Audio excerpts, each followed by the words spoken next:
কাজ বাজ সব ছেড়ে ছুড়ে দিয়ে গায়েব হয়ে যাব।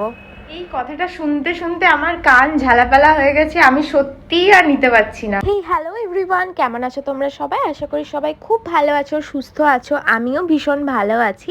তো আজকে আমার সকালবেলা ছিল একটা পৈতের মেকআপ। তো দিদি এসেছিলেন বেহালা থেকে এবং ওনার দুদিনের জন্য বুকিং ছিল আমার স্টুডিওতেই।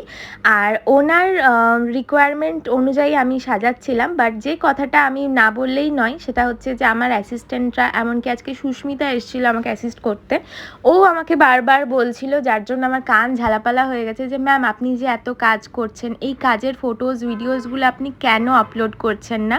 তোমাদের মধ্যেও অনেকে আমাকে জানতে চেয়েছো যে ম্যাম আপনি কি ক্লাস করাচ্ছেন না বা ব্রাইডাল বুকিং নিচ্ছেন না। তো তোমাদের জন্য বলে রাখি, সব কিছুই আছে বহাল তবিয়তে। বাট সত্যি বলতে তোমরা হয়তো জানো যে আমি জাস্ট 1 বছর আগেই একটা বাড়ি কিনেছি, তো সেখানে ইন্টেরিয়ারের কাজ চলছে। সাথে আমার কলকাতার যে স্টুডিওটা আছে সেখানেও কিছু রিনোভেশনের কাজ চলছিল।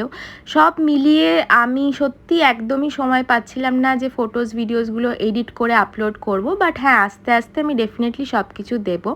তো স্টে টিউন ফর দ্যাট। তো এরপরে আমার চলে এলো ব্লিঙ্কিট থেকে একটা পার্সেল। নববর্ষের জন্য ওরা একটা ক্যালেন্ডার পাঠিয়েছিল, সাথে আমি কিছু চকলেট অ্যান্ড স্ন্যাক্স অর্ডার করেছিলাম, আর একটা হ্যান্ড ক্রিম, কারণ এখন গরমের সময় আমার ভীষণ হাত ফাটছে, হাত তো নয় নখ ফাটছে।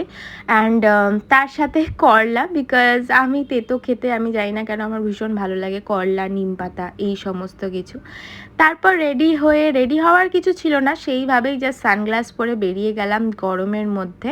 চলে গেছিলাম সেন্ট্রালে, কারণ ওখান থেকে আমার ইন্টেরিয়ারের জন্য কিছু জিনিস কেনার ছিল, লাইক প্লাই, রোভার, সানমাইকা, এই সমস্ত কিছু চুজ করার ছিল। যেহেতু পুরো ইন্টেরিয়ারের কাজটা কন্ট্রাকচুয়ালভাবে কাউকে দিইনি, কারণ আমি অ্যাসেম্বলি সমস্ত কিছু করাচ্ছি, এতে কি হয় খানিকটা কস্ট কাটিংও হয়, সাথে প্রোডাক্টের কোয়ালিটিগুলোও আমরা ভালো করে চেক করে নিতে পারি।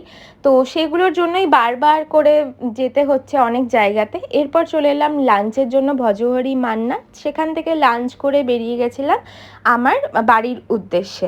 আর পৌঁছতে খানিকটা সন্ধে হয়ে গেছিলো।